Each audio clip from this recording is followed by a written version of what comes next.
Même s'il y règne un calme relatif, Abobo est à tout jamais marqué par l'horreur. Ici, la guerre entre les forces de défense et de sécurité et le fameux commando invisible se poursuit. Des combats qui se déroulent en parallèle du duel que se livrent Laurent Gbagbo et Alassane Ouattara depuis le second tour de la présidentielle de novembre dernier. Dans cette commune majoritairement pro-Ouattara, l'armée est d'abord confrontée à l'extrême mobilité de ce commando invisible, équipé et professionnel sur le théâtre des combats. Et puis les insurgés se fondent dans une population qui les protège et défendent la même cause. C'est ce qu'explique le colonel Bauer, surnommé ainsi en référence à la série télévisée 24 heures chrono, un mouvement qui se revendique des forces de défense et de sécurité impartiales de Côte d'Ivoire. Depuis le gars Gbagbo est venu au pouvoir, la paix s'est éloignée de nous.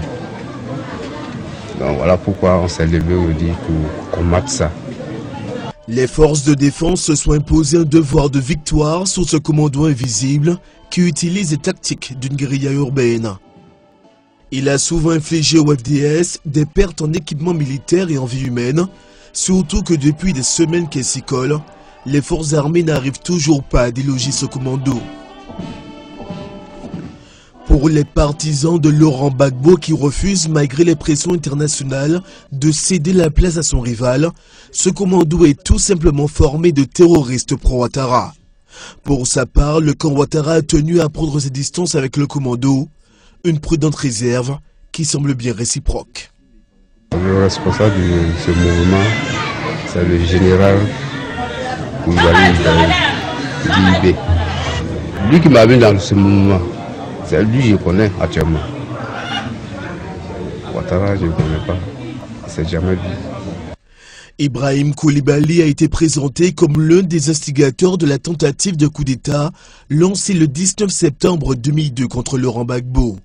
Depuis lors, IB a rompu tout contact avec la direction des forces nouvelles, mais selon des sources concordantes, il chercherait actuellement à profiter de la crise pour se réimplanter dans le paysage local.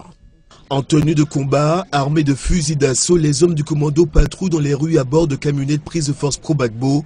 C'est ici qu'on a pris les bâcheurs. La première bâcheur, c'est ici qu'on a pris. Certains d'entre eux ne veulent pas être reconnus. Gbagbo n'a pas eu le respect pour quelqu'un. Voilà pourquoi on mène ce combat pour libérer la nation sur tout le monde entier.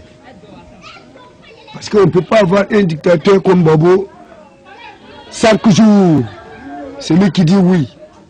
Une seconde après, il dit non. Lorsqu'on les interroge sur leur but de guerre, les insurgés se gardent bien d'évoquer l'installation d'Alassane Ouattara au palais présidentiel. Si les rebelles du nord du pays lui ont prêté allégeance, à Abidjan, l'attitude du commando invisible est moins claire.